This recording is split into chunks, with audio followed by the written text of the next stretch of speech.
Herzlich willkommen beim Podcast Lauch und Locker. Der Podcast, in dem durch spezielle Formulierungen und schlechte Fragen grossartige Unterhaltungen und viel Verwirrung entstehen. Steckt euch mit Ohrenschmalz verschmierten Kopfhörer in eure tauben Ohren, legt euch auf euer seit 3 Wochen nicht frisch gemachtes Bett und klatscht laut in die Hände. Denn da sind wir, die unlustigen Lustigen, die Google-Nutzer und möchtegern Fameboys. Das sind wir, die Hosts von Lauch und Locker, der Joshua Bricker und der Raoul Marin Arnett.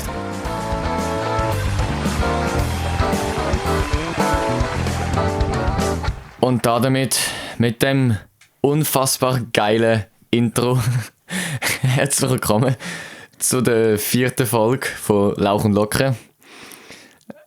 Welcome back. Ich wollte sagen, der Raoul ist wieder zurück. Finally. Und er hat es geschafft. Wie war die Auszeit? Hast du es genossen ohne Lauch und Locker? Hast du es vermisst? Ja. Ach, I mean, das ist halt so Freizeit, Hobby, wenn man so will. Und ich habe schon keine Hobbys. Also ist es mal schön, ein bisschen runterzufahren, Pause machen, auch wenn man gleich noch Stress hat. Wegen der Schule und so. Aber weißt du was? Ist im Moment nicht mein Problem. Also einfach weiterleben. Ja, einfach weiterleben. Was hast du so gemacht, wo du daheim warst? Wo du nicht beim Podcast warst? Wir haben Projekt, also Psychologie und Pädagogik Zeugs müssen fertig machen, weil es eine schwere Note wird und das, ja, mal schauen, wie es rauskommt. Ich bin skeptisch, aber Hoffnung. Ja. Die Note hat sich, glaube ich, immer noch nicht aufgestellt, gell? Nein, jetzt kommt noch eine Präsentation. Oh, fuck, das kommt auch noch dazu. Ja. Ja, also dort, alle Zweifel müssen dort weg sein, dann musst du einfach nur noch aufholen. Ganz ehrlich. Ich glaube auch, ja, das ist heavy. Aber ja, hey Leute, wir hoffen, euch geht es natürlich auch gut. Ich glaube, all dir geht es gut, oder? Du bist wieder voll on fleek, du bist voll dabei. Ja, die Folge ist die Folge, wie ihr schon am Intro gehört habt, wo jetzt die ganzen Neuerungen oder viele Neuerungen, die wir angekündigt haben, eintreffen. Wir haben das Intro, wir haben, wie ihr am Ende vom Podcast vielleicht hören werdet, wenn ihr bis am Ende hört, haben wir das Outro. Wir haben vielleicht eine Rubrik, die vielleicht den Podcast ein bisschen auffrischt. Ja, wir hoffen natürlich, euch es gefällt und wir hoffen auch auf Rückmeldungen. Ja. Die können wir immer gebrauchen, aber ja. Ja, mal schauen, es kommt schon gut. Also so Strukturrichtung haben wir noch nicht gross. Struktur haben wir immer noch nicht, aber bisher hat es auch noch keine Kritik gegeben wegen dem, also wir sind voll dabei. Ja, wir reden einfach so wie immer über ein bisschen alles. Mal ein bisschen Deep Talk, dann wieder so die dümmsten Sachen überhaupt. Wir haben hier schöne Chips-Packung. Ich habe Geburtstag, für die es nicht wissen. Und ich habe die geilsten Kollegen, die es gibt. Deswegen haben die mir hier hinten... Oh, wo ist es da? Haben die mir da so eine Tüte gemacht. Mit hure viel Zeug, die ich richtig geil finde. Sie haben mir, weil sie wissen, dass ich immer kalte Hände habe, haben sie mir da so ein Emergency Pillow Break in Case of Cold Thing da dazu. Also so ein Handwärmer. Dann haben sie mir da so geile Nüsse. Alter, Nüsse sind geil. Nüsse nicht da. Weil ich Harry Potter Fan bin, haben sie mir da die Harry Potter Bertie Bots rein da die Jelly Beans oder wie die auch immer heissen. Das Lustige bei denen ist, die, und so. Wo nach so Hygienemittel oder Sauberkeitssachen schmecken. Gar nicht so hässlich. Nein, eben nicht. Die kann man eigentlich voll einfach essen. Aber Kotze wollte ich mir sicher nicht gönnen. Pfeffer ist auch nicht geil. Das sticht mega. Watermelon Sugar High. Watermelon Sugar High. Dann haben sie mir noch Sinalco und Cola rein da, weil sie wissen, dass das so die 2 einzigen oder die Hauptgetränke sind, von denen ich mich in der Schule nehme. Paprika-Chips, die will ich jetzt gerade mit dem Raul aufmachen und verspeisen und schön ASMR-mäßig vor dem Mikrofon rumkratschen. Mauams, weil ich Mauams liebe. Mars haben sie mir nicht da, weil ich Mars liebe, die habe ich aber schon gefressen. Einfach ehrenhaft. Und dann natürlich noch das Wichtigste, 2 wundervolle Briefe. Das ist ein sehr nettes Wort. Und jetzt mache ich einfach mal... Und du musst so voll... So, vor dem Mikrofon. So schön so. Welcome to today's ASMR. Oh yeah. So. Gibst mir einfach so. Einfach mal. Ist mal... Hören dir das an? Jetzt musst du einen rausnehmen. Extra noch als Mikrofon.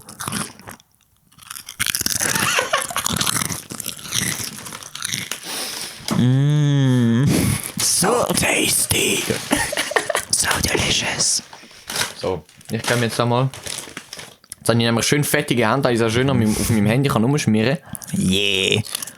Rau, was ist deine Lieblingssorte von Chips? Das ist immer schwer. Gibt es eine bestimmte... Thank you. Nein, es hat keine Auswahl. Marke oder einfach allgemein? Geschmack. Paprika ist immer geil. Ja. Habe ich noch nie Chips gehabt, die nicht geil waren. Aber Sour Cream und Onion sind auch richtig geil. Was haltest du von diesen Natur?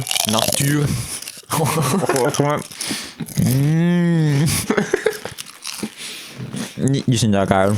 Ja. Also, ich habe glaube so gut wie alle Chips gern. Einfach zu scharf ist nicht mehr fein. Und Senf ist nicht so mies, weil es schmeckt nach Desinfektionsmittel, finde ich. Muggebang. Ich halte das da mal auf der Mitte vom Tisch.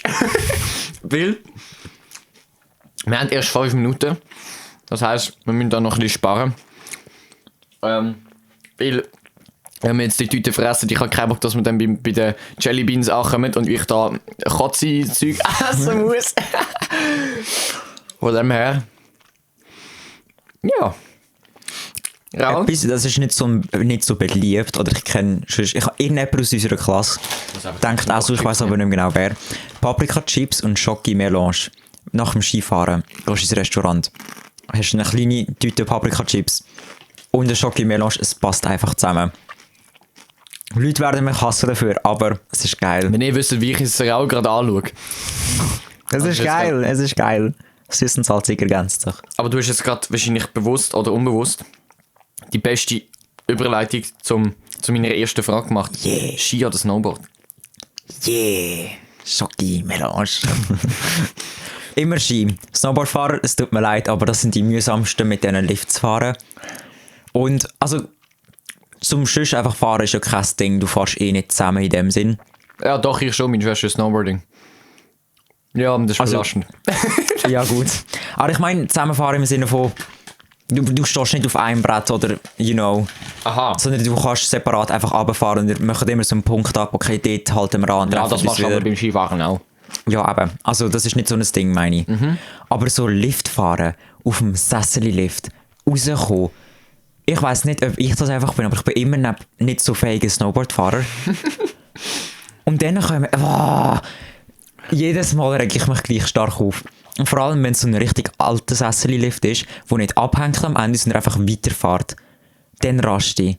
Dann finde ich es nicht mehr lustig. Ich finde es auch immer schlimm, die Snowboarder sitzen immer auf der Piste rum. Ja. 50% von der Zeit, die sie auf der Piste verbringen, sitzen sie. Und dann die anderen 50%, nein 40% sind am Ummachen, dass sie einen kalten Arsch haben. Und die anderen 10%, die noch übrig bleiben, da tun sie fahren. Nein, ich muss also sagen, ich bin natürlich Ski. Also ich meine, das ist ja das einzige Wahre, das wissen wir alle. Aber ich muss trotzdem auch, wir dürfen natürlich nicht die anderen Gruppen irgendwie so komplett ausschließen. Ich finde auch, Snowboardfahren hat Stil. Also wenn man es gut kann, und vor allem so die so heftig am Freestylen sind, Und finde wirklich... ich, ist noch geil. Aber jetzt so über Pisten, also ich sag mal so, ich finde Snowboard ist allein schon wegen der Breite, wegen der Auflagefläche geiler abseits zu fahren im Tiefschnee, weil du treibst einfach schön über den Tiefschnee drüber, im Gegensatz zu Ski. Oder Gut, du musst einfach ein bisschen hinterlegen. Ist ein bisschen mühsamer, aber nein, es du musst geht. bei Ski musst einfach die Ski zusammen tun, dass du auch die gleiche Auflagefläche hast. Aber es ist einfach schwieriger. Okay. Aber für auf Piste würde ich eindeutig Ski bevorzugen. Also ich fahre auch nur Ski. Meine Schwester fährt beides, aber hauptsächlich Snowboard. Beides übrigens sehr gut. Sie ist halt einfach Pro, sie ist meine Schwester, für irgendwann muss ich sie ja haben, oder? Aber ja. Ja, also das Ding ist, so wie ich mich kenne, würde ich es hört nicht, also Snowboardfahren, ich stelle es mir lustig vor, wenn du es kannst. Aber so blöd zum Üben. Weil, ich meine, mit Ski, du kannst so anfangen mit Pizzastückchen und so. Ein bisschen runterrutschen, maybe. Aber Snowboard, da kannst du das so nicht. Und ich habe Tendenz, habe ich das Gefühl, so meine Füße voneinander separat zu bewegen, aber das kannst du nicht, weil du so angemacht bist.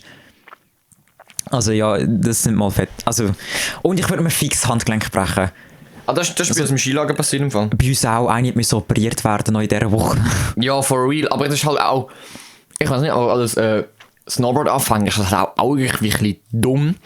Wenn du zum ersten Mal auf dem Snowboard draufstehst und du weißt, du hast nicht so etwas Geiles wie Skifahren, dass die eine Seite kann aufgehen und du immer noch auf einmal kannst weiterfahren, sondern du bist an einem Brett, wo keine Bindung aufgeht und wenn du umfliegst, ist die einzige Variante, dich zu heben mit den Handgelenken. Du musst halt einfach Gesicht ab. Und dann ist doch eigentlich für mich persönlich logisch, wenn sogar noch auf der Packliste vom Skilager drauf steht für die Anfänger, Handschuhe anzulegen. Also wenn ich jetzt gezwungen dazu würde, das Snowboard zu üben oder Snowboard zu lernen, dann würde ich so, nennen mich als Mammen, aber dann würde ich mit Handschuhen nicht auf die Piste gehen. Ich auch, ich würde auch habe keinen Bock, mein später Handgelenk zu machen. Bro, ich bin Schlagzeuger und Gitarrespieler, was mache ich ohne Handgelenk, Mann? Nein! Gut, so ein Problem habe ich nicht. In Sachen Hobbys werden verhindert.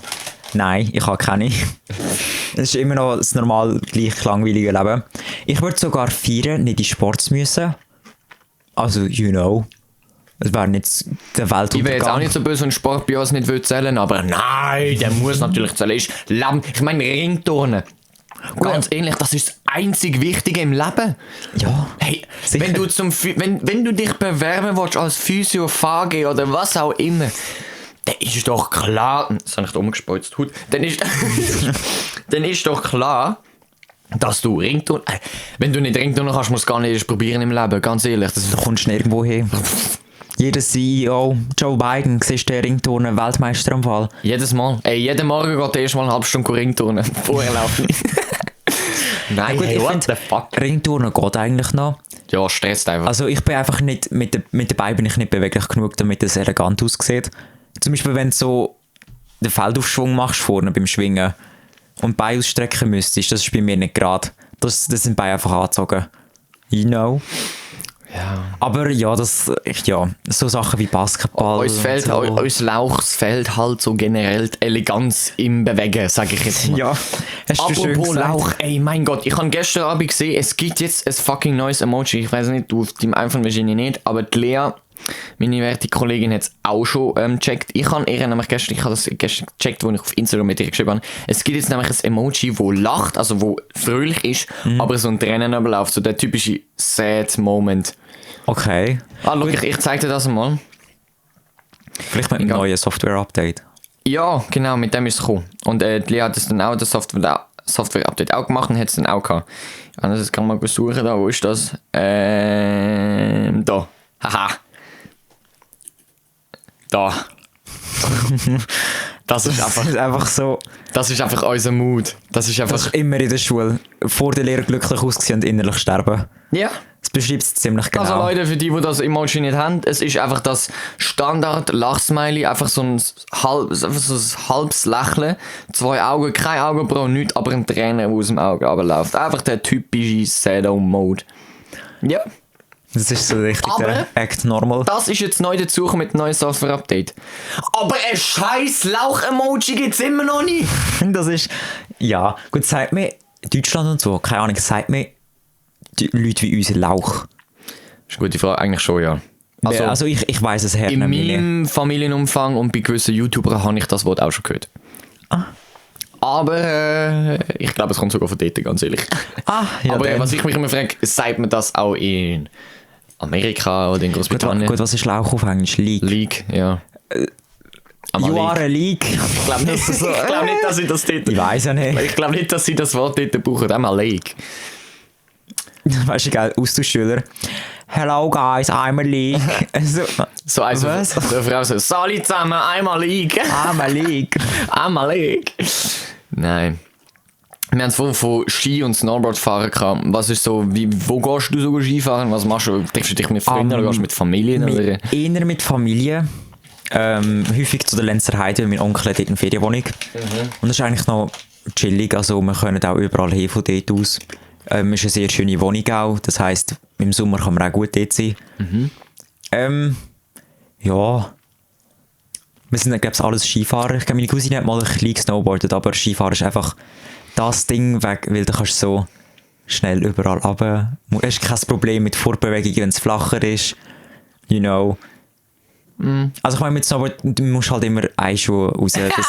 Das ist so traurig, wenn du siehst, so rumlaufen und du bist so, hä. Ich bin halt so ein ganz netter Bruder, ich ziehe meine Schwester amix. Also eigentlich immer, wenn sie irgendwie stecken bleibt und ich hinter ihr bin, stoße ich sie immer. Aber amix klaut sie mir einfach einen Stock, damit sie irgendwo anstöckeln kann und dann gibt sie mir dann nicht mehr zurück. Das ist so nervig. Gottverdammt, die Huren Snowboard. Das sind immer die Snowboarder. Ja. Was meinst du? Ja, also mit wem und so. Also, ja, einfach Familie. Also auch schon mit Kollegen. Wir hatten auch mal zum Beispiel im 10. Schuljahr so einen Skitag gehabt. Das war verdammt geil. Und da haben wir einfach so eine kleine Gruppe für uns Skifahren, wie wir wollen. Und das war lustig, weil es hat nur so ein, zwei Leute, die es wirklich perfekt können eigentlich, also Skifahren. Und wir hatten eine gehabt, die jetzt Snowboarden. Und sie hat, glaube ich, erst gerade angefangen gehabt. Und dann hat sie wortwörtlich Saltos gemacht, aber nicht extra. Ist natürlich nicht mehr gestanden, aber dann haben Leute vom Sessellift ihr zugewunken und applaudiert und so. Das war immer toll gewesen. Das war auch lustig gewesen. Bei meiner Schwester hat mir zum Geburtstag, und das sage ich, so eine gute Schwester hat niemand, das sage ich immer wieder, weil es einfach real ist. Und nicht nur wegen dem, sondern einfach in general, aber egal. Auf jeden Fall ist sie so ehrenhaft gewesen und hat mir zu meinem Geburtstag ein Wochenende, beziehungsweise einen Skitag in Zermatt geschenkt. Die haben ja schon früher offen, weil man dort schon auf dem Gletscher kann Skifahren. Und das hat sie mir dann geschenkt, sie haben mit Skifahren. Und sie hat es eigentlich fett mit dem Snowboard auf die Fresse gehauen. Und das hat so episch, ich habe es leider nicht gefilmt, aber das hat so fucking episch ausgesehen. Zuerst hat sie 2 Rad hintereinander gedreht, also schön so Snowboard, Kopf, Snowboard, Kopf. Dann ist sie abgedreht, hat einen Rückwärtssalto gemacht. Und so irgendwie so anderthalb Rückwärtssalto. Dann ist sie mit dem Kopf gegen Abendpiste gelandet, ist dann schön so runtergerutscht. Und dann haben sie erst mal gecheckt, was passiert ist, hat angefangen zu lachen und ich weiß gut, es ist nicht passiert, aber es hat wirklich krass ausgesehen, aber es hat echt episch ausgesehen. Ich finde es bis heute schade, dass ich es nicht gefilmt habe. Und jetzt kommt wieder, Achtung, ASMR.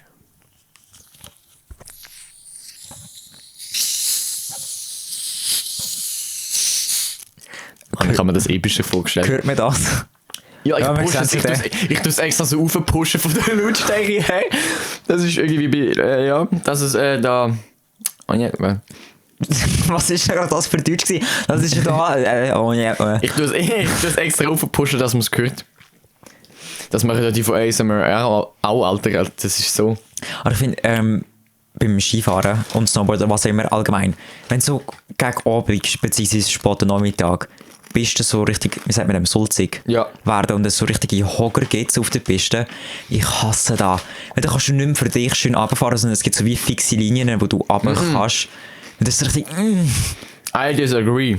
Weil, ja, Sulzschnee ist scheiße. Da passieren die gröbsten Unfälle, weil er so übelst schwer ist. Da stimme ich zu. Aber Hügelpisten sind also meiner Meinung nach die beste Art und Weise, richtig gut Skifahren zu lernen. Und zwar Stockumsatz.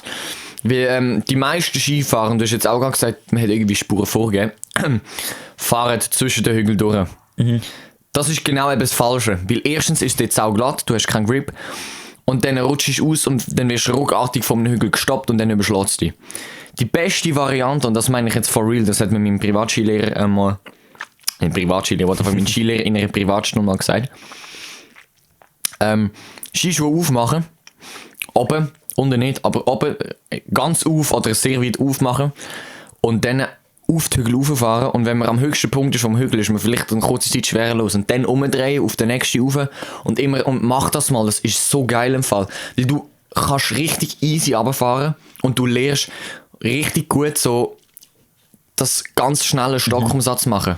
Ja gut, also ich denke, da kommt es halt auch auf die Piste drauf an. Aber jetzt zum Beispiel in Lenzerheide gibt es eine Piste, da fährst du eigentlich mehr oder weniger ganz rauf und die tut die Sonne wirklich voll drauf scheinen. Das heisst, es hat keinen eisigen Teil. Also ich bin schon mal in der Lenzerheide als Skilager, aber ich glaube nicht, dass ich nur wüsste, welche Piste du meinst. Ja, keine Ahnung, aber auf jeden Fall, es ist wirklich nur noch Sulz. Also sulzig oder ja, aber das ist in Lenzerheide auch sehr schnell der Fall. Ja, das stimmt. Aber es ist dann so grusig, dass... Also ich fahre auch gerne auf Hügel, ich finde es lustig. Aber es ist so nicht mehr schön, egal was du machst. Und dann bist du dann ist es aber nur so ein kurzer Teil, dann geht es gerade in die Kurve, ein Flächenteil und dann wieder runter. Und es ist einfach hure mühsam dann. Ich finde es auch, also das ist halt in Ostern jetzt vor allem der Fall. Also jetzt ist es wahrscheinlich immer mehr, jedes Jahr wird es immer mehr, auch in der Wintersaison der Fall. Ich glaube, in den Grächen haben wir immer noch keinen Schnee, das ist hure schlimm. Live. Ja. Schnee in Zermatt war hammermäßig gewesen. Also, es hat wirklich so angefühlt, als wäre es komplett realer Schnee. Es war mega leicht gewesen, Pulverschnee, einfach richtig geil. Auf dem kleinen Matterhorn oben. Aber in Griechenland ist wirklich, also in Ostern, kannst du zum Teil gar nicht mal mehr die Talabfahrt fahren. Und die anderen Pisten, die du kannst fahren, sorry, die sind sehr, sehr, also vor allem oben raus geht es, aber unten raus sind es wirklich, da hast du zum Teil sogar schon halbe Wasserpfütze so drin. Und das ist dann wirklich, da fährst du eine Stunde und es ist direkt alles nass und es ist so schwer und es ist so, es ist nicht so geil. Du weißt, bist einfach so, ja, nein, und einfach weiter. Und am nächsten Morgen ist dann alles hure vereist, weil es am Vortag halt so, ja, Geschmolzen ist. Ja, genau, so geschmolzen Physik. ist. Ja. Aber nein, also ich beantworte vielleicht die Frage auch noch. Ich gehe schon eigentlich oft mit der Familie, aber wir haben in Griechen eine schon, wenn wir im Sommer rauf sind, eine Familie kennengelernt. Ich weiß nicht, ob ich jetzt ihren Namen sagen darf. Ich habe schon ein paar Mal von ihnen geredet. Mache ich jetzt aber einfach mal nicht. Die wissen, falls sie den Podcast hören, wissen sie garantiert, wer gemeint ist. Es ist eine ziemlich sportliche Familie. Also vor allem die 3 Jungs, der Vater und die 2 Jungs, die sind sehr, sehr sportlich. Die Mutter die macht mit und so, alles easy. Und die haben wir dort halt kennengelernt, wo wir auf der Bus gegangen sind und so haben uns dann im Bus unterhalten, das war richtig geil gewesen. Und wir haben sie dann eigentlich mal im Winter getroffen, auf dem Skigebiet und seither treffen wir uns immer wieder, egal wenn wir oben sind und machen etwas zusammen und im Winter gehen wir zusammen Skifahren und die 2, die sind einfach absolute Maschinen im Skifahren. Also vor allem der Älteste, der fährt wirklich Ski wie Gott. Also ist richtig krank, der fährt richtig, richtig gut. Und die haben eben auch extrem viele Kollegen. Unter anderem, nein, jetzt habe ich schon den Namen gesagt, wo auch mit ihnen sehr oft Skifahren, aber wo auch eben eine Chalet haben dort oben und die haben einen richtig grossen Garten. Und in dem Garten hat es, wenn es geschneit hat, richtig viel Schnee. Und nachher fangen wir oder fangen sie immer an, einen richtig grossen Haufen zu machen. Also ich meine, richtig gross. Du wirst gerade nachher checken, wie gross. Richtig grossen Haufen und dann immer wieder Wasser drüber und vereisen lassen. Und dann einfach aushöhlen. Und dann haben wir immer ein Iglu zusammengebaut. Und das ist richtig geil gewesen, wenn so 7 Jungs zusammen, einmal ist glaube ich auch noch Carina mitgekommen, so ein riesiges Iglu gebaut. Letztes Jahr haben wir ein 3-stöckiges Iglu gebaut. Unten hat man drinnen sitzen oder glaube fast stehen. Dann hat man ganz oben noch aufs Iglu drauflaufen. Und dann irgendwie haben wir noch so einen Gang gemacht und so. Und so 2 Gang, also wir haben wirklich viel Abzüge gehabt. Es war komplett krank, das war übertrieben geil gewesen. Und dann hat es halt noch so einen Zwischengang gehabt, wo du halt so ein bisschen liegen oder hast können sitzen drinnen quasi, so nebendran quasi. Und das ist so fucking geil. Mit denen gehen wir immer Skifahren, wir nennen sie Skigang. Ohne Eltern einfach mehr und das ist Skigang. Skigang, Hashtag Skigang. Die mir auf Insta folgen, haben das bestimmt schon oft in der Story gesehen. Und das ist einfach, mit Kollegen Skifahren ist einfach so geil, ganz ehrlich. Ja, mir ist gerade eingefallen, wir haben doch auch so ein Pärli, das befreundet ist mit der Familie und sind auch eine Tochter. Wir sind ab und zu noch mit ihnen gefahren, weil sie gerade neben dem Lift rauf zu der Lenzerheide haben sie ein mega kleines Haus, so richtig klein. Okay. Wobei sind sie umgezogen, ich weiß auch nicht genau. Und eigentlich wohnen sie auch, glaube ich, irgendwo da in der Nähe eigentlich, aber das ist einfach Ferienwohnung dort. Und die Tochter ist so ein Wildsau. An den Pisten, wo du denkst, okay, da muss ich ein paar Kurven machen und dann laufen lassen, die schießt auf die Kurve. Die findet das ist ein Witz, die fährt gerade runter, Das ist aber auch Kamikaze. was für ein Hang, die Wie alt fährt ist runter. Jünger als ich, etwa 15 circa. Boah, in dem Alter noch so, Gut, also das war früher natürlich gewesen. Wir haben sie jetzt auch schon 1-2 Jahre nicht mehr gesehen zum Skifahren. Das finde ich aber eben auch problematisch. Also, wenn wir mit unseren Kollegen gehen, wir sind fucking schnell. Also wie gesagt, der Älteste fährt wie ein Gott und der ist unfassbar schnell. Also er hat auch mal, da gibt es eine Piste, wo sehr, also so eine Schussstrecke vom höchsten Punkt eigentlich aus dem Skigebiet, wo du halt so, ich kann es schwer beschreiben, auf jeden Fall hat es halt so wie, ich mach mal so oder da eine Kurve um und dann runter. Also so wie man es kennt halt, wie wenn man mit dem Auto Serpentinen rauffährt halt so. Und dann ist er halt mal in der Mitte von der ersten Piste, wo es dann rechts um die Kurve geht, ist er gestanden. Wir sind runtergefahren, haben die Piste blockiert, wir haben alle gesagt, ey, warte bitte schnell. Und er hat eben, der Vater von ihm, hat eben so eine Uhr, wo man Geschwindigkeit messen kann. Per GPS, glaube ich. Und dann hat er halt einen Geschwindigkeitsrekord knacken. und dann ist er die fucking Piste von dort alles in der Hockey runter und in der Kurve und nachher, ich glaube, 132 hat er, glaube ich, km/h auf der Ski. Meine Oberschenkel sagen nein. Das ist komplett krank und er hat keine Kurve gemacht, aber wir haben die Pisten abgesperrt, dann finde ich es okay. Und wenn er auch normal fährt, er fährt immer mit Kurve, er fährt nie gerade, aber eigentlich, wenn er normal fährt, also jetzt im Schussstück, fährt er mega schön, aber auch verdammt schnell. Aber er ist eben, er hat es auch im Griff. Also wenn ich, zum Beispiel, ich versuche ihm nicht hinten zu kommen. Doch, amig schon, aber normalerweise nicht, sondern ich fahre mein Tempo, ich bin ein bisschen langsamer wie er, aber ich komme gut mit. Weil ich muss nicht, also ich finde generell, es ist so schlimm, wenn Leute einfach denken, Skifahren geht um, wer der schnellste ist. Aber die meisten können es gar nicht kontrollieren. Fahren einfach, also weißt, man sollte doch so schnell fahren, dass man auch abbremsen kann, wenn jetzt irgendjemand aus einer unvorhersehbaren Ecke irgendwie vor einen reingefahren kommt. Und das finde ich aber wirklich, das zeichnet einen guten Skifahrer aus, wenn er zwar schnell ist, aber immer noch so schnell und schön fährt. Also für mich ist Schönfahren wichtiger wie schnell. Und in dem Tempo, wo er fährt, Alter, 100% Kontrolle über seine Ski hat. Und ja. Also, ich bin jetzt nicht gerade so, ich bin nicht der beste Fahrer. Also ich komme überall gut runter, ist kein Ding, ich kann auch überall mitkommen. Aber ich fahre auch nicht zum Schnellfahren, sondern ich fahre eigentlich einfach so ein bisschen zum Umfahren. Das heißt, wenn jetzt so Leute kommen, voll da jetzt schnell runter, Bruder. Ich bin so, nein, ich fahre bis dorthin, dort warte ich dann. Oder je nachdem warten mehr, bis sonst alle da sind und so. Dann tue ich einfach so ein bisschen runterkürfeln für mich. Ja. Also, gemütlich, ja. Also ich bin eher ein gemütlicher Fahrer als einer, der jetzt so ist, ich muss jetzt da voll die Technik drauf haben, damit ich da und da so und so schnell gut runterkomme. Für mich ist es viel mehr, das nimmt den Spass viel weg, weil ich nehme gerne meine Zeit und einfach so wie den Genuss vom Runterfräsen. Wobei, da muss ich jetzt auch sagen, also ich finde, Technik und so, wenn du die richtige Technik hast, kannst du ein verdammtes Tempo fahren, ohne dass du irgendwie viel Kraft oder so brauchst. Also, Rauley. Also, zum Beispiel beim Skifahren geht es eigentlich darum, richtig Kantendruck zu geben. Also, dass du mit den Knie gegen vorne lehnst und den Talski quasi nach hinten drückst, oder dass du richtig kantest. Und wenn du kraftst, dann quasi den Talski noch ein bisschen gegen vorne drückst, dass du noch mehr Kantendruck hast. Und dann machen dir eigentlich der Rest alles deine Knie. Also, du musst einfach die richtige Haltung haben. Und musst voll reindrücken. Und dann, jeder Hügel wird dann eigentlich automatisch von den Knie abgefedert, oder?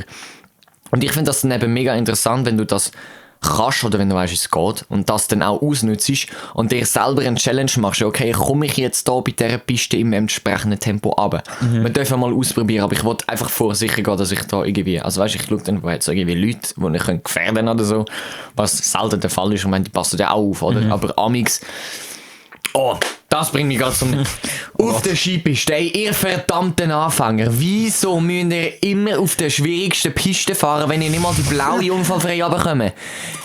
Gott verdammt, nein! Kollege, du bist am Fahren, schön gemütlich, wieder mit den Skigängen.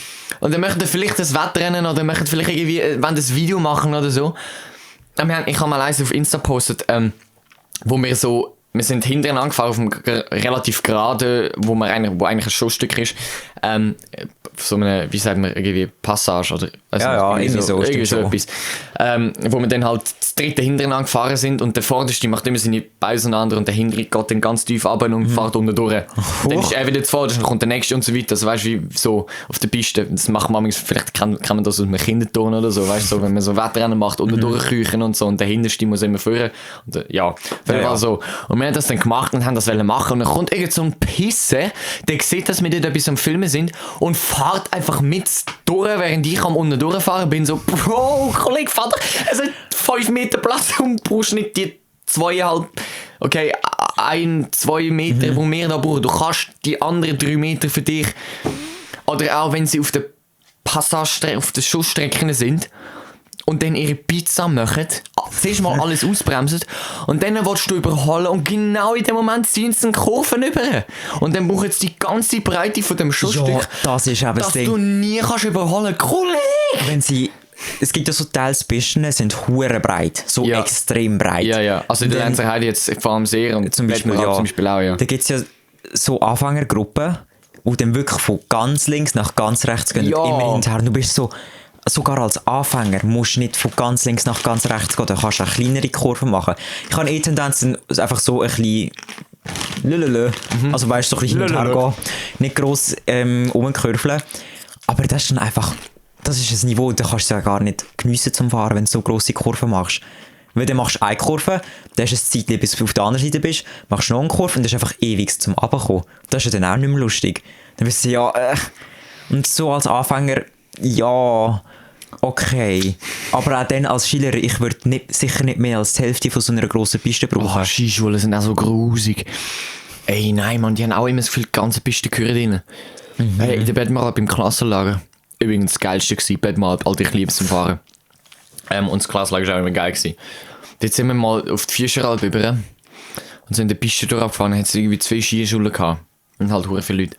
Und wir sind in der sehr gut oder fast Profi-Gruppe oder wie auch immer die heisst gewesen.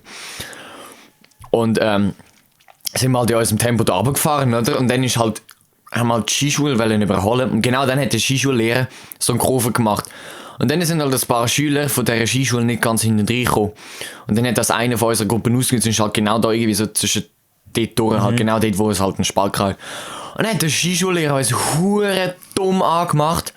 Von wegen, ey, was soll das, passt auf, wir sind da an der Skischule. Und ich so, Kollege, Es gibt auch noch andere Menschen. Skischulen sind nicht die einzigen auf diesem Platz, Alter. Gut, bist du schon mal an einem Ort gewesen, also zum Beispiel jetzt eben zum Skifahren oder so, wo du wirklich einfach enttäuscht gewesen bist? Also wo du so runtergefahren bist und denkst, das ist jetzt echt nicht wert gewesen, hierher zu kommen? Das ist eine schwierige Frage. Eigentlich nicht. Also Skifahren tun wir sowieso grundsätzlich nur in Grächen. Eben amigs, wenn wir Klassenlager bin ich natürlich Bettmaralp gewesen. Das ist unfassbar geil gewesen. Bin alles andere als enttäuscht gewesen. Positiv überrascht gewesen. Nach Zermatt ist unfassbar geil gewesen. Also wir haben irgendwie erwartet, dass 2-3 Lifte offen haben. Auf dem Gletscher, auf dem kleinen Matterhorn. Schlussendlich haben, glaube ich, 4 oder 5 Lifte offen gehabt schon. Du hast halt ordentlich können fahren. Die Pisten sind ziemlich cool gewesen. Also sind wirklich, haben alles drin gehabt. Weißt, flach, sehr steil, weniger steil, Hügel, alles. Also wirklich geil. Aber also Skifahren und auch sonst ein Ort, wo ich enttäuscht war. Also ich weiss nicht, aber es geht ja gerade bei der Lenzerheide, also von dort aus kannst du zu Arosa rüber. Und Adelboden und so, ja. Also vor gerade ein paar Jahren, ich kann mich nicht mehr gross erinnern, sind wir übergegangen. Und ich kann mich nicht mehr genau erinnern, wie es dort war. Ich weiss nur noch, wir sind zurückgekommen und haben das Gefühl gehabt, ja, also eigentlich müssen wir dort nicht mehr hingehen. Das eine hat gelangt und dann... Also ich weiss nicht, wahrscheinlich ist es mittlerweile auch schon anders, aber damals haben wir gedacht, also ja, hat es jetzt nicht gebracht. Das ist jetzt cool. Ich bin in der Primar 5. und 6. Klasse, bin ich zweimal gewesen. Nein, ich bin nur in der 6. Klasse, glaube ich. Einer ist im Skilager mit Niederländern mitgegangen. Und dort sind wir bei der Lenzerheide. Und die sehr gut Fahrer von jeweils Snowboard und Ski dürfen einen Tag nach Adelboden rüber. Aber an dem Tag, es ist eigentlich das ganze Skilager durch nicht immer gutes Wetter gewesen, aber an dem Tag vor allem ist richtig scheiße Wetter. Also so vernebelt. Du hast wirklich den Fahrer vor dir nicht mehr gesehen. Dann hat es noch so Nassregen-Schnee gehabt, dass du hure durchnässt warst, hast gefroren wie behindert und wir haben einfach müssen fahren. Also die Lehrer haben nicht gesagt, jetzt gehen wir rein. Nein, sondern so gefahren und dann am 12 Uhr geht es dann mal ins Restaurant oder so, weißt du so. Und dort bin ich enttäuscht, weil man hat halt nichts gesehen von dem Skigebiet. Wir sind, glaube es ist wirklich so, ich habe eine vernebelte Erinnerung. Das ist jetzt hure so wortspielmäßig, aber es ist wirklich, ich kann mich eigentlich an nichts mehr erinnern. Ich weiss, wir sind irgendeinen Pisten runtergefahren. Ich weiss, ich bin begeistert gewesen, dass es plötzlich dort so 8er-Sessel gab. Das hatte ich noch nie gesehen, oder 6er. Aber so hure breite Schritte habe ich damals noch nie gesehen. Oder ich meine, in der Bettmaralp ist das normal. Aber auf Zermatt hat es auch 6er gehabt. Für mich ist das natürlich normal. Aber das ist das Einzige, was ich weiss. Ich weiss auch nicht mehr, wer alles dabei war. Ich weiss nur noch von einer Person. Ich glaube, meine Schwester war bestimmt auch dabei, oder das nur für Skifahrer. Ich weiss es nicht. Auf jeden Fall, dort bin ich schon enttäuscht gewesen. Also jetzt, was du erwähnt hast. Ich will jetzt nicht so drauf kommen, aber doch schon generell so Skifahrer. Wir hatten eigentlich mal genau das gleiche Ding gehabt. Einfach, wir sind im Skilager gewesen, in der Oberstufe in Samaden. Das ist so geil dort zum Skifahren. Also das ist richtig schön auch. Und ich weiss noch, wir sind dort zum ersten Mal raufgegangen. Und ich glaube, wir waren nur eine Gruppe von 4 gewesen, mit 2 Lehrpersonen. Also es sind 6 gesamthaft. Und dort oben haben wir auch noch die sehr gute Snowboard-Truppe und so getroffen und andere Skifahrer auch vom Lager. Und es ist plötzlich einfach so neblig gewesen und hat so gestimmt, du hast wirklich gar nicht mehr gesehen. Wir sind noch nie die Piste ab, das heisst, die Lehrer haben es auch nicht können einschätzen, was für eine Piste das ist. Dann ist alles, oder so sehr viel neuer Schnee und so drauf gewesen, es war einfach klebrig gewesen, man sieht doch nicht was alles. Dann sind wir dort runtergefahren und niemand hätte jetzt schnell runterfahren, weil du hast überall Kinder gefunden, die umgekehrt sind. Und du bist so, shit. Und das war ein richtig steiler Hang, da weiss ich noch, es sind eigentlich mehr oder weniger alle, also haben müssen runterrutschen. Weil du bist runtergefahren, eine Kurve gemacht, fuck, da liegt jemand, was mache ich jetzt? Ich sehe keine einzige Lehrperson. Da habe ich den Schüler, der am Boden liegt, dort hinten sehe ich vielleicht noch jemanden durchfahren, aber du hast nicht mehr gesehen als 1-2 Meter vor dir irgendwie. Sonst ist einfach alles weiss. Das ist ziemlich scheisse gewesen. Dann hat die Lehrperson von sich aus gesagt, weil sie noch zu unwohl war, in dieser Gruppe fahren zu gehen, dass wir eigentlich weggehen. Also heim. Das ist bei uns im Klassenlager mal passiert. Ich weiß nicht, das war glaube ich im 2. Jahr oder das im 1. Jahr gewesen. Ich glaube, es war im 2. Jahr, bin mir nicht mehr ganz sicher. Es gibt im Skilager Mörike-Wildeck gibt es coole Aktionen. Ich weiß nicht genau an welchem Tag, ich glaube es ist Mittwoch, nein, Mittwoch ist Nachtskifahren. Nein, ich glaube es ist Mittwoch. Darfst du einmal ohne Leiter an einer vorgegebenen Piste, also immer an der gleichen, logischerweise, damit du wissen, wo du bist, darfst du mit den Leuten fahren, wo du willst. Snowboard, Ski, gemischt, allen. Und am Abend gibt es nur Nachtskifahren. Und das ist natürlich mega geil. Ich meine, das ist eben genau das, was man will, mit Kollegen aus der Schule zusammen Skifahren, oder? Und das ist halt der geilste Tag eigentlich am ganzen Skilager. Und eigentlich ist damals aus dem Dorf unten Nebel aufgezogen. Am Anfang war alles easy, man hat alles gesehen. Und dann ist er immer weiter raufgekommen. Und dann unten in der Station hast du gar nicht mehr gesehen. Und dann bist du aus dem Sessellift raus, oben, und dann bist du plötzlich über die Nebeldecke drüber. Dann hast du nicht etwas gesehen. Aber schlussendlich ist dann halt wirklich die ganze Piste im hochdichten Nebel gewesen. Also der Sessellift vor dir hast du nicht mehr gesehen. Meine ich jetzt wirklich, und du weißt, wie nah die zusammen sind. Und am Anfang hast du halt noch so Leute gehört und am Schluss hat der Nebel so viel verschluckt, du hast nichts mehr gehört. Es war wie tot gewesen. Du bist auf dem Sessellift oben und hast dich so allein gefühlt. Ich bin mit 2 Jungs gegangen, die sehr gute Snowboarder. Richtig geil gewesen. Mit denen bin ich rumgefetzt und also ich bin natürlich nicht allein gewesen, das war gut gewesen. Und dann, es ist wirklich so schlimm gewesen, du hast, wie du schon vorher gesagt hast, keine Ahnung mehr gehabt, wo du bist. Du hast mit Nebelbrille, ohne Nebelbrille, wenn ich nicht weniger oder mehr gesehen. Also wir sind absolut orientierungslos gewesen. Und das ist zum ersten Mal, wo ich verstanden habe, für was die huere verdammten roten Pfosten an der Seite sind. Es gibt ja die roten Pfosten, die haben ja oben immer so eine hell-orangene Marke. Es gibt ja einen kurzen und einen langen orangene Marke. Ich glaube, die langen sind rechts und die kurzen sind, glaube ich, links. Oder umgekehrt. Irgendwie so etwas, ja. Und so soll man sich auch orientieren im Nebel. Das habe ich nie gecheckt. Ich habe einfach gedacht, die sind so einfach drin, um zu zeigen, wo die Piste ist für die ganz dummen Leute. Und das ist zum ersten Mal in meinem kompletten Leben, wo ich abhängig war von denen, weil wir haben so wenig gesehen und nichts gehört. Du hast keinen Sessel gehört, keine Leute mit gar nichts. Dass wir einfach wirklich nur diesen Pfosten nachher gefahren sind. Und durch das, dass die natürlich unterschiedliche Längen hatten, haben wir gewusst, auf welcher Seite wir jetzt fahren.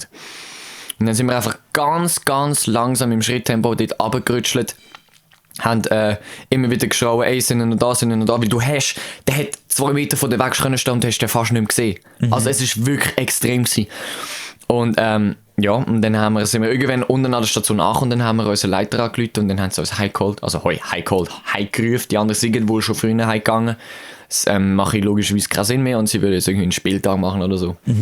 Aber ich muss sagen, das war geil gewesen, weil so wachst du irgendwie zusammen. Das ist auch nur ein Erlebnis, das du irgendwie musst haben, so den Pfosten entlang fahren und irgendwie, das ist geil gewesen, weil du hast auch die ganze Bodenhugwelle, du hast nichts mehr gesehen, weißt du, siehst einfach nur eine graue Fläche. Ja, wenn du den Boden nicht mehr kennst, was es jetzt genau ist, dann bist du so, ja lol, du hast ja gar nicht gewusst, wo ist Piste und wo ist Himmel, weil es ist einfach alles grau gewesen, in dem hellgrauen, grusigen Ton. Und das war noch geil gewesen, du hast einfach in die Knie gehen und hoffen, dass es nie irgendwie eine Eisfläche oder ein Schlagloch hat. Aber es war geil gewesen, es war wirklich geil gewesen. Weißt du, was geil wäre? Jetzt mal so in der FMS mit der Klasse einen Skitag zu machen. Das fände ich voll geil. Ich meine, teils Leute sind noch nie Skifahren. Da weiss ich. Aber es wäre mal lustig, einfach so gehen. Ich meine, die können vielleicht auch Schlitteln oder so. Yeah. Ich habe das Gefühl, Schlitteln ist gefährlicher als Skifahren. Ich im Fall auch. Weil bin auch schon Schlitten, aber ich habe immer so das Gefühl, ich habe die Kontrolle nicht. Ich tätsche einfach überall rein und ja, ist nicht so meins, aber es wäre noch lustig, finde ich. Das ist bei uns auch schon, bei uns gibt es auch so eine geile Schlittelpiste. Und ich habe immer ein Problem mit dem huren Bremsen. Alter, wir haben so einen richtig geilen Davoser Schlitten noch handgemacht mit geilen Kurven, der ist so brutal schnell. Aber Bremsen, Bro, vor allem auf der Schlittelpiste hat es oft noch so Eis. Das heisst, deine Füße rutschen einfach drüber, als wäre nichts da. Und dann die Piste sind wir mal runtergegangen, sind dann einfach so runtergeschlittelt.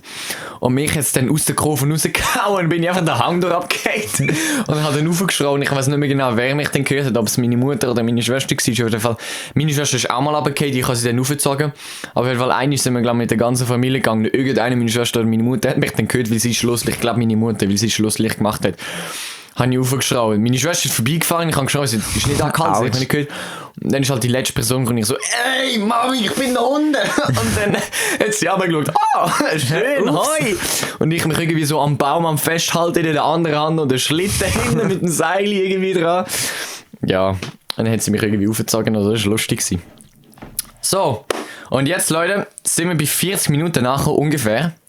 Und das heisst, jetzt ist es Zeit für unsere unfassbar krasse neue Rubrik, der Fragengenerator. Der Fragengenerator.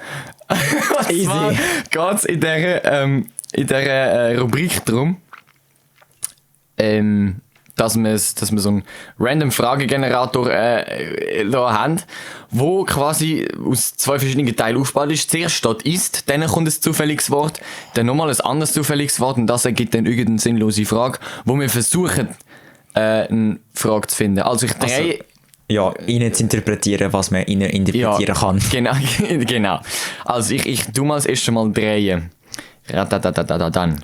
Ist Schweigen hässlich? Very much. Es kommt vorher auf die Situation drauf an. Also, wenn ich jetzt einfach mal innen interpretieren darf. Kennst du das, wenn deine Eltern dich so etwas fragen? Du weißt ganz genau, die Wahrheit wäre schlimm. Also sagst einfach nichts und stehst oder sitzt einfach drin und schaust sie an. Du sagst einfach nichts, weil du willst sie nicht anlügen, aber du willst die Wahrheit auch nicht sagen.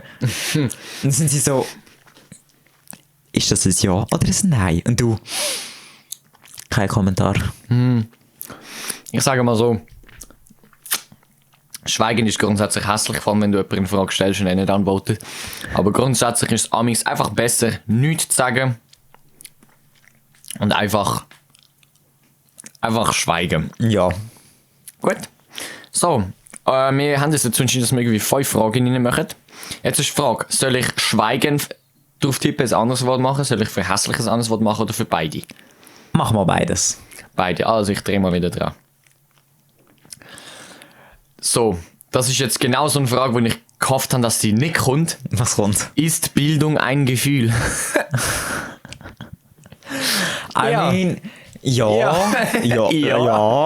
Ja. I mean, jeder hat so die gescheiten Momente, wo man sich so denkt, ich bin so gebildet, oder weiß ich doch nicht was. Ja, ist das halt so interpretiert. Ist nicht der erste, also das erste, wo einem in den Sinn kommt, ich bin so gebildet, sondern vielleicht, ich bin stolz auf mich, dass ich das noch gewusst habe. Ist Bildung ein Gefühl? Das kann man eigentlich so interpretieren, von was wird Bildung vorgegeben? Ist Bildung ein Gefühl? Entscheidet das Gefühl, ob man gebildet ist? Oder entscheidet es jemand anders? Und ich sage, es ist garantiert jemand anders. Ja, also es kommt ein bisschen darauf an, was man halt gemacht hat. Also je nachdem, wie bildet man, you know. Ja. I mean, wenn du in die Schule gegangen bist und so, bist du einfach gebildeter, als wenn du nicht in die Schule gegangen bist. Ist meine Meinung. Weil, ich meine, dir wird Klar, halt logisch. Ja, Sachen beigebracht, du hast sozialen Kontakt, Aber mit dem man umgehen. muss sagen, das finde ich scheiße aus dem Schulsystem. Es geht nicht darum, wie gut du die Sachen weißt, sondern es geht darum, die Sachen, die du irgendwann mal im Unterricht gehört hast, auf einen bestimmten Moment hinzulehren, auf eine Prüfung, das abzuliefern. Und ihnen ist quasi scheißegal, ob du das nachher noch einmal weißt. Klar, es gibt eine Abschlussprüfung, aber das ist auch wieder das Gleiche. Dabei finde ich eigentlich wichtig, während Bildung, dass du das Zeug entweder langfristig weißt oder einfach wirklich nur Zeug liest, wo dir das Leben einfach wichtig ist. Aber ja, ich mache jetzt mal wieder beides, weil Bildung ist es. Ist Schokolade tot? Für Hunde ja. Hunde können daran Ja, sterben. I mean, wieso nicht? Und wenn man zu viel isst, ja. Aber wenn man zu viel isst, ist alles. Die Menge macht das Gift. Ja. Ich tippe jetzt mal auf Tod. Radadadadadam. Das macht keinen Sinn. Radadadadam. Radadadadam. Ist Schokolade dumm? Easy. Ist Voll. Schokolade dumm? Es hat kein IQ, also ja. You know, I mean... Kein IQ. Schokolade, kein IQ. Ja, aber trotzdem, Schokolade beinhaltet sehr viel Serotonin, was einen sehr glücklich macht. Dementsprechend tue ich es jetzt mal als nicht dumm, nicht beleidigen. Nein, warte, nicht als dumm beleidigen. Es ist einfach ein glücklich machen. Ist mir nicht, wenn man Schoki isst, für 3 Sekunden glücklich, irgendwie so etwas. Man ist, glaube ich, sogar länger glücklich. Habe ich Eben mal wegen gelesen. Serotonin, wegen Glückshormon. Serotonin. Aber Schokolade macht auch Pickel. Das ist so nicht geil. Sehr leid. Das ist der Grund, warum ich so viel Pickel habe. Ich fresse so viel Schoki, obwohl ich nicht sollte. Aber Schoki ist einfach... geil. Es ist, ja... Also ja, wenn wir mal zu der nächsten Frage weiterziehen. Okay. Ratatatatatatam. Ist Ehe unbezahlbar? Ja, es ist unbezahlbar. Ja, kommt wahrscheinlich Gut, du davon, kannst ja eine Ehe fragst. kaufen, ja. Ja, also ich würde sagen, es ist 1000-mal besser, wenn Ehe nicht erkauft werden muss. So, ey, willst du meine Frau nicht anschauen? Ich gebe dir unten Schutz. So easy, Sugar Daddy. Fix, Alter, komm, lass heiraten, Alter. Also ja, unbezahlbar bei uns auf jeden Fall in der Schweiz, ja. Ja. I mean, dort gibt es kaum arrangierte Hochzeiten und so. Ja. Aber in anderen Ländern gibt es das halt leider noch. Also wir sagen jetzt halt leider, weil wir es so kennen, aber ich kann halt nicht aus ihrer Sicht reden. Zum Beispiel in Indien ist das ja noch so ein grosses Ding, dass das arrangiert wird. Ich glaube sogar, ja. Also das haben wir ja eine Geschichte GG durchgenommen. Schon? Ah, da mit dem Heiratsmarkt. Ist das Ja, Indien und dem Mitgift und so. Stimmt. Für die 5 oder 2, 3 Leute, die den Podcast hören, nicht aus unserer Klasse sind, in Indien, wir haben das nächste Woche Dienstag eine Prüfung über Indien. Yay! Wir können es so gut. Auf jeden Fall gibt es dort Mitgift, und zwar ist das so, dass die Familie oder die Frau selber aus einer Ehe, von einer Heirat, einen gewissen Betrag also es ist eine Tradition, indisch, ein Geldbetrag als ihre Ehemann muss abzahlen. Und je mehr es ist, desto höher ist, glaube ich, der Status oder irgendwie so. Ja, und halt das Vermögen, je nachdem. Genau. Und je nachdem ist es dann halt so, es gibt sogenannte Mitgiftmorde, also quasi wenn die Frau dem Mann zu wenig gibt, bringt die Familie vom Mann die Frau nach dem Mitgift auszahlen um. Das ist auch der Grund übrigens, ja sorry. Nein, wahrscheinlich könntest du das jetzt gerade sagen. Was los? Das ist der Grund, wieso in Indien Überpopulation von Männern herrscht. Yeah. Weil das ist natürlich logisch, ich meine, wenn man einen Mann in einer Familie hat, der dann eine Frau heiratet, bekommt man Geld von dieser Familie, wo die Frau von der Familie von der Frau. Ja. Deswegen ist natürlich klar, dass Mädchen nicht so beliebt ist, weil dann muss man als Familie zahlen. Deswegen, es gibt, also ich glaube, wie viel haben sie gesagt, irgendwie fast 90% von allen Abtreibungen sind Frauen, oder irgendwie so. Ja, Also ich glaube, von Mädchen, 7000 Abtreibungen sind 6900 Frauen. Ja, also das sind fast 100%, kann man fast so sagen. Ja, es ist höher sehr wie 90 hoch. auf jeden Fall. Genau. Aber ja, ich glaube, das ist jetzt die 4. Frage. Dritt. Ist nicht vorher Schocki gewesen? Ja. Haben wir 2 Schocki-Fragen gehabt? Ja. Dann ist die 4. Dann mach einfach noch eine. Ich mache noch eine. Das stimmt schon.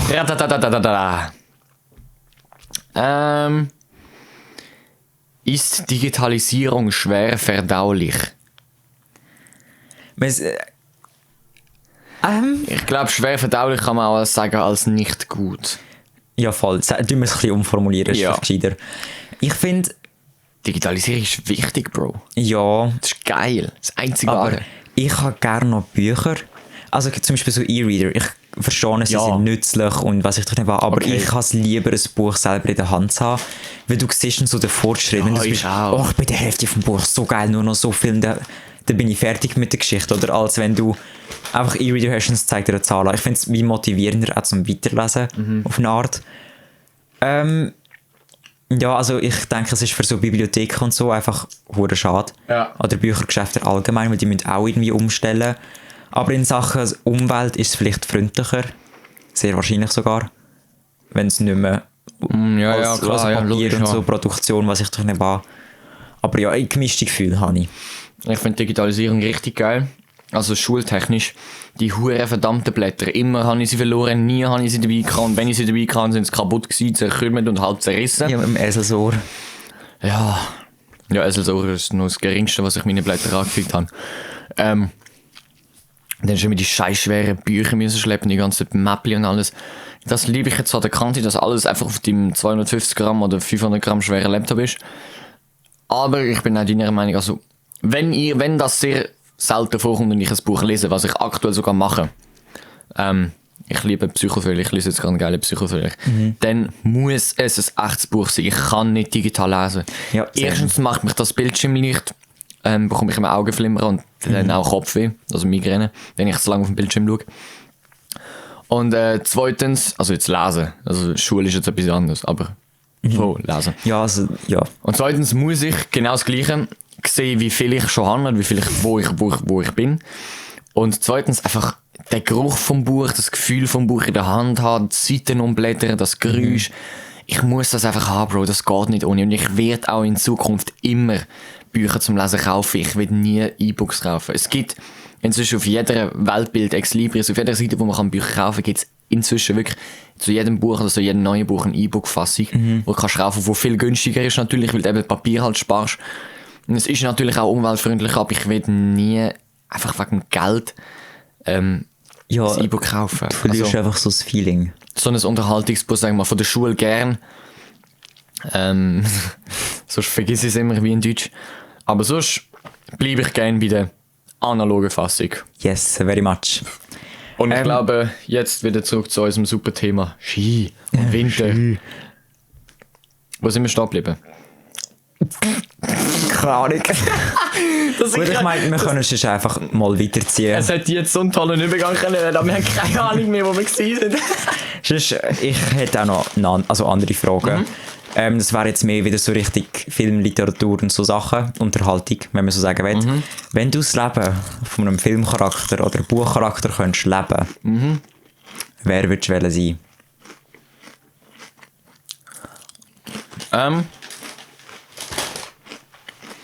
Irgendein Marvel-Held, der nicht tot ist, also nicht tot. Eigentlich hätte ich Peter Parker, komm, der ist geil. Spider-Man. Mr. Stark, I don't feel so well. Ich fand Doctor Strange richtig geil. Oh, fuck. Das wäre schon hure geil. Du bist so ein Arzt gsi, der hast einen Unfall gehabt und du bist super, also held, you know. Es wird so nicht schlimmer für ihn irgendwie. Er hat schon hure geil gestartet in der Geschichte und wird einfach immer besser. Stimmt. Und ich glaube, der Typ ist auch unsterblich. Ja, der hat sein Leben im Griff. Ja. Ich weiß nicht, ob es welche gibt, wo Marvel-Series oder nicht, und Marvel Netflix-Series schauen. Auf Netflix gibt es Iron Fist Serie. Ist zum Teil selbst für mich ein bisschen zu krank. Also es gibt dort eine Szene, wo ich müsste es ein bisschen sagen, um was es geht, aber ich beschreibe einfach die Szene, wo halt ein Mann zwei Leute umgebracht hat und dann kommt der Sohn rein. Beide schon erwachsen, also der Vater sowieso, aber der Sohn auch. Und dann siehst du halt einfach, wie der Vater gerade dabei ist, den Kopf von diesen Typen mit dem Hammer kaputt zu schlagen, damit er sie irgendwie in den Sack hineinbringt, also die Zähne rauszuschlagen, damit sie nicht irgendwie nachweisbar sind und so. Und das ist so blutig, wirklich, also das finde ich auch, es hat keinen Sinn. Und das ist auch der Moment, wo ich fast nicht hätte weitergeschaut, aber nachher ist es zu geil geworden. Auf jeden Fall Iron Fist, ich weiß gar nicht, wie der heißt, alter Fuck, aber auf jeden Fall, der finde ich geil. Also, dass er halt so einen Fuß hat, der immer aufleuchtet mit einer unfassbaren Kraft hat, finde ich geil. Aber ich bleibe, glaube ich, bei Peter Parker oder auch Doctor Strange. Einfach irgendein Marvel-Held, das ist einfach geil, Alter, das ist einfach fucking geil. Dann ich hätte noch etwas, was so ein bisschen in die Richtung geht, wenn wir gerade Thema Zombies. Wie meinst du würdest lang überleben und Ja. warum? Weil ich kein Hirn habe. Zombies fressen Hirn und Leute ohne Hirn können easy überleben. Gut, ich meine, es kommt, ja, es ist ja so typisch irgendwie Hirn, aber ich habe das Gefühl, bei Teils Ding essen sie nicht mal Hirn, sondern wirklich einfach den Mensch. Sie essen einfach den Menschen. Also, wer Maze Runner geschaut hat mit diesen Cranks, der weiss, du bist am Arsch, egal wie alt du bist und wer du bist und ob du Sinn hast oder nicht. Würde ich lange überleben. Alleine, ich glaube, ich behaupte jetzt mal, Aber ich glaube, das ist auch in der Sinn von jedem Mensch. Wenn es ums Überleben geht, werde ich zu einem, der alles macht zum Überleben. Und damit meine ich alles. Ich kill jeden, der sich mir in den Weg stellt. Ich esse alles, wenn es muss sein, wenn ich nichts zum Essen habe. Aber alleine würde ich glaube nicht lange durchhaben. Ich bräuchte einfach irgendeine seelische Unterstützung. Das zweite, das dritte, je mehr Personen. Aber also, nein, nicht je mehr Personen, sondern so 10 Leute oder so, wo... 10 ist absolutes Maximum. Ja, Ich würde wo nie wirklich mehr alle wählen. perfekt, mit denen ich mich perfekt verstehe, wo ich von niemandem muss Angst haben, das Ding, ich glaube, dann würde ich lange überleben. Ich, Aber sonst, das Ding ist, ich habe so keine Qualitäten zum Überleben, weil ich habe den Reflex von einem 80-Jährigen. ja, das ist so, kann ich bestätigen. Super, ich bin blind, bin Ja. halb taub. Ja.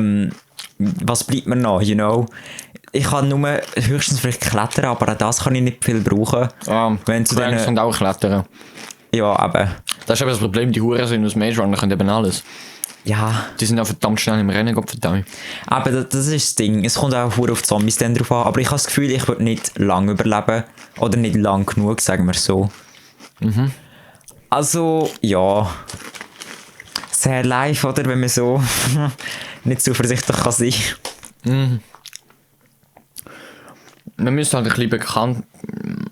Es müsste ein bisschen bekannt gemacht werden, was die Zombies vertreibt. Also zum Beispiel in gewissen Filmen... ich weiß nicht, wie heißt der Film mit dem Will Smith und dem Hund? Fuck. Also Hund und Mops. Nein, der Ding, der mit seinem Schäferhund, wo alles für Zombie ist und er ist der Einzige, der am Leben ist. Will Smith? Ist der Will Smith? Ich glaube einfach schon. Äh. Auf jeden Fall. Mir fällt der Name nicht, der Film gibt es auf Netflix, ich kann so schnell schauen. Auf jeden Fall, bei dem seinen Zombies, die hassen Licht, die können Sonnenlicht und generell Licht nicht ausstehen. Und der hat rings um sein Haus herum, hat er überall Scheinwerfer, die er von innen kann steuern kann, die er anmacht, wenn er schläft, dann kommen Zombies nicht in seine Nähe. Und tagsüber verstecken sie sich. Und ich glaube, wenn du halt so Sachen weißt, macht das Überleben logischerweise viel einfacher. So. Ja, Schwachstellen wissen es, ja. Aber ich glaube, ich bin mir nicht ganz sicher. Ich habe die Serie aber einfach mal angefangen, aber bin nicht wirklich weit gekommen bis jetzt. Ist so die berühmteste Zombie-Serie überhaupt, wie heisst sie? Walking Dead. Genau, merci. Bruh. Das ist so das typischste, oder vergesse ich wieder den Namen. Ich glaube, dort geht es mehr oder weniger darum, sie warten darauf, bis alle Leichen so verwest sind, dass sie sich gar nicht mehr bewegen können. Also ich glaube, du siehst im Verlauf von ich glaube, in 9 Staffeln oder so sind es, oder 8 oder so, dass Zombies immer mehr halt eben verfaulen und zerkehren. Und irgendwann ist auch nichts mehr da, nur noch Knochen. Und die können dich ja nicht mehr angreifen. Ich weiss nicht mehr, auf was ich raus wollte. Aber ich weiss jetzt, wie der Film heisst. I Am Legend. Ah, den hast du schon gehört, aber Und es nie ist geschaut. tatsächlich der Will Smith. Ich bin jetzt gerade ziemlich berühmt, dass ich einen Schauspieler wenigstens kenne. Ja. Ja. Und so zum Thema Skifahren. Wir haben über Winter gehabt und so. Was ist so dein... Also Lieblingsaktivität im Winter ist wahrscheinlich schon Skifahren, oder? Ja, muss fast. Oder Schneeballschlachten sind toll. Oh, Oder einfach so die kleinen Sachen. Früher als ich mir gegenüber von uns haben wir einen Block. Und in der früheren Zeit hat es auch da Schnee gehabt. Das ist tatsächlich Vor vorgekommen. ein paar Jahren. Durch ein paar Jahre hat man da sogar noch einen Schneemann bauen und go schlitteln, also so mit diesen Bobs. Go böppeln. Oder keine Böppeln. Go böppeln klingt nicht so cool. Auf jeden Fall hat es auch einen Block. Und ich bin dann immer mit meinen Kollegen. Wir sind über, haben Schneebälle gemacht. Und haben immer an die Fenster von der Blöcke geschmissen. Und dann sind wir immer weggerannt. Und einer ist, oh mein Gott, einer ist dann, ist ein, ich sage es mal, ehemaliger Kollege von mir, der gamet oder Computerspiel hat. Und der hat halt, der Computer, der Schreibtisch logischerweise genau am Fenster, das halt Licht hat. Und er hat halt den Roller davor dran gehabt, so leicht gekippelt und hat halt das Fenster offen gehabt. Und wir haben halt die Schneebälle raufgeschmissen. Nein. Und dann ist halt, ja, vielleicht ein bisschen Schnee auf seinem Computer drauf und dann ist er vielleicht ein bisschen runtergekommen, ist vielleicht ein bisschen sauer gewesen, hat uns vielleicht ein bisschen zusammengeschissen, so, wir haben vielleicht ein bisschen Angst gehabt, aber ja. Ja, aber das ist geil, Schneeballschlacht. Aber die huren Lehrer in der Schule, wenn wir sagen, nein, da darfst du keine Schneebälle Nur mal auf dem roten Platz oder irgendwie immer so Ja, die Regeln. ja, Das ist im ja Fall auch. easy in dem Fall. Ja, aber auf dem roten Platz ist es nicht lustig, Bro, weil dort wirst du einfach auseinandergenommen. Ja, immer das eingeschnebelt werden. Ja. Ja, vor allem, wenn es dann das Fünfte, das ist so ehrenlos gewesen, Alter. Sind sie das Fünfte auf dich zugekommen, zwei haben dich festgehoben, der andere hat den Schneeschnall gedrückt, der andere hat sie irgendwo anders rein. Hey, Bro, Kollege. Aber das ist auch nicht lustig. Also, Nein. You know.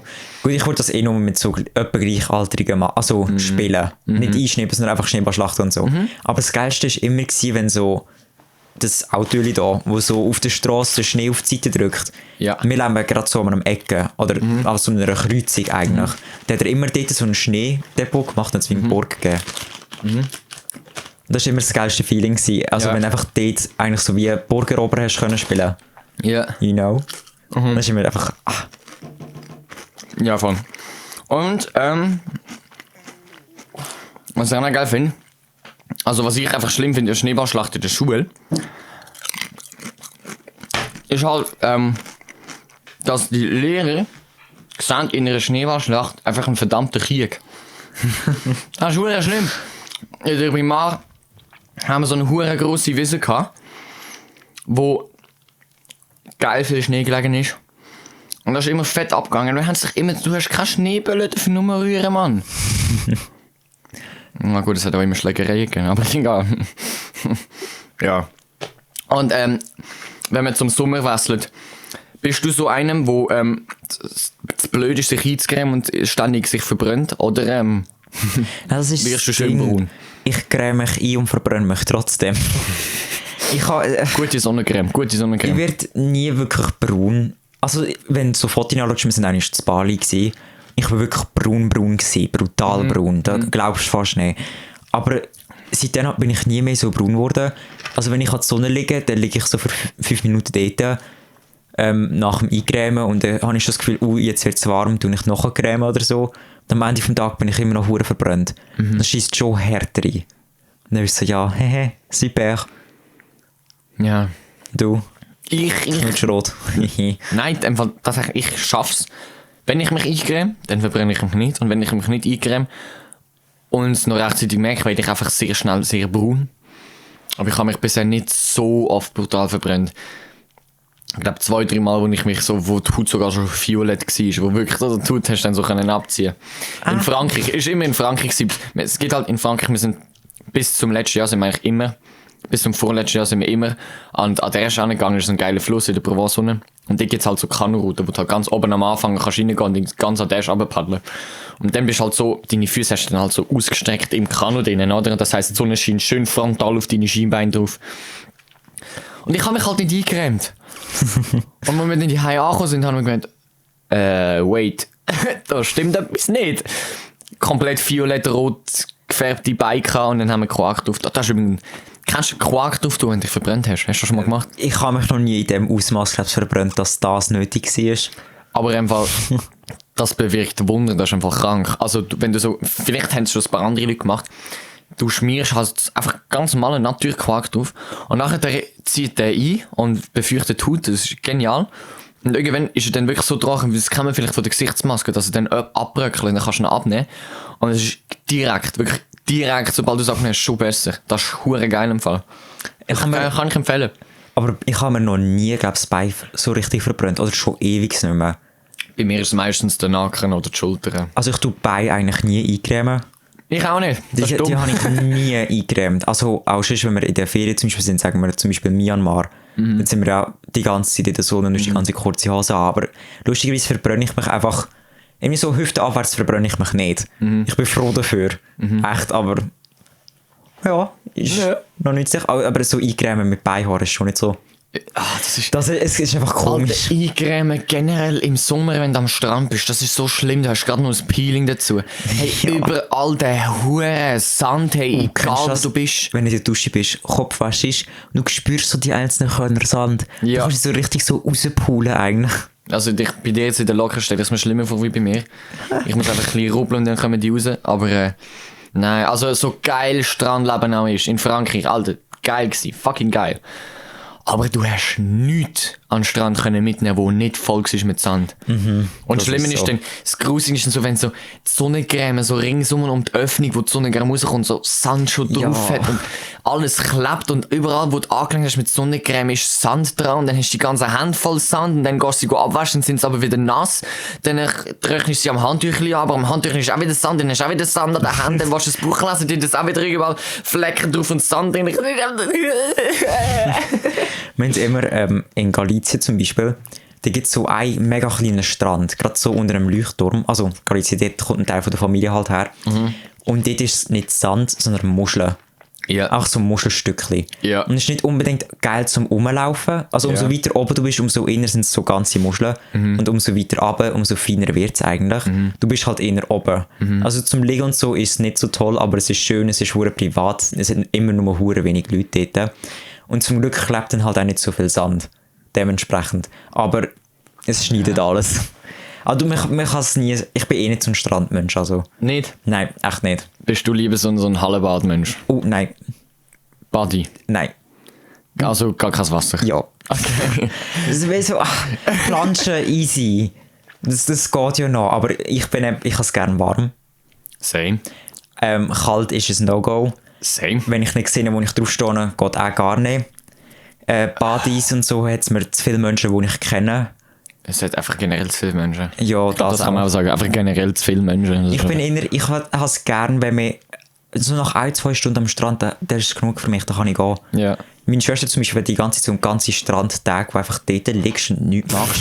Aber ich bin dann mehr so, nein, ich habe auch so gerne so kulturelle Sachen, wie zum Beispiel Ruinen oder so Sachen. Ich liebe es, wenn es am Strand so alte Gebäude hat, die aber zerfallen sind. Du kannst einfach rumschauen und so. Da liebe ich. Da bin ich immer dort oder auf Stein rumklettern und so. Ich bin die ganze Zeit dort, ich bin nicht im Wasser. Das ist geil. Ja. Und so, wenn du gar kein, oder wenn du einfach generell Menschen nicht so gerne hast, so wie ich, Film daheim oder Film im Kino? Ich habe das Kino-Feeling gern, weil du redest auch nicht gross. Ich finde so Pausen gut, weil du bist, also ich gehe immer mit Kollegen ins Kino. Die tun immer so besprechen, was wir bis jetzt gesehen haben und so. Boah, das und das verstehe ich noch nicht ganz, aber ich sehe nicht, oder Theorien aufstellen, wie es enden können, was ich doch nicht war, das ist lustig. Und daheim ist zwar auch lustig, aber ich habe Tendenz eher abgelenkt zu sein. Also im Sinne von, der Film läuft, ich nehme das Handy für, einfach weil ich kann, sie einfach am Reden sind. Ja. Also im Kino passe ich wie mehr auf und bekomme mehr vom Film mit. Und halt ganz ehrlich, Sound im Kino und Bild ist einfach schon... Popcorn. Auf Popcorn scheisse ich. Nein, ich nicht. Hey, ich habe letztens so einen Artikel gelesen, es ist jemand ins Kino gegangen und hat sich eine Packung Popcorn und Cola geklaut. Schaden beläuft sich auf 500 Franken. Ja, aber nein, Kino ist viel zu teuer. Ja, das ist so. Also für den Film geht es eigentlich noch. Also man zahlt glaube nur irgendwie 15 Franken für einen Film oder so, für das Ticket. Finde ich easy, finde ich okay. Ich meine, die Produktion von dem Film hat ein paar Millionen gekostet, da dürfen wir auch mal ein bisschen Eintritt. Aber für ein 0,5er Gocki, inzwischen 0,45, 6 Franken verlangen. Das ist krank. Das ist wirklich krank, das kannst du nicht bringen. Like, Aber was geil ist im Kino, finde ich, also im Kino kaufe ich nur Popcorn eigentlich. Alles andere tue ich irgendwie reinschmuggeln. Ganz ehrlich, ich bin schade dafür. Das ist mein Geld. ja. Auch gut, wobei jetzt mit Corona müsste man sie vielleicht ein bisschen mehr unterstützen. True, Maybe. ja. Das wäre noch sehr gut möglich. True, aber ich weiss noch, ich bin so ein Star Wars Fan früher. Da glaubst du fast nicht. Ich Ja, habe doch, du hast schon oft gesagt, ich glaube es dir schon. ja, aber es war abnormal gewesen. Und ich weiss noch, wo so die Trailers und so gekommen sind, der 7. Star Wars Film kommt raus. Ich hätte nie gedacht, dass ich in meinem Leben einen Star Wars Film im Kino kann schauen, oder? Ey, wo ich dort geguckt bin, diese Credits reingekommen sind, ich bin verreckt. Kollege und ich sind dort geguckt, oh mein Gott. Ja. Und das lohnt sich halt einfach. Ja. Ich bin einfach einer, für mich ist Sound und Bildqualität, wenn es um Film oder natürlich um Ton geht, einfach das Wichtigste.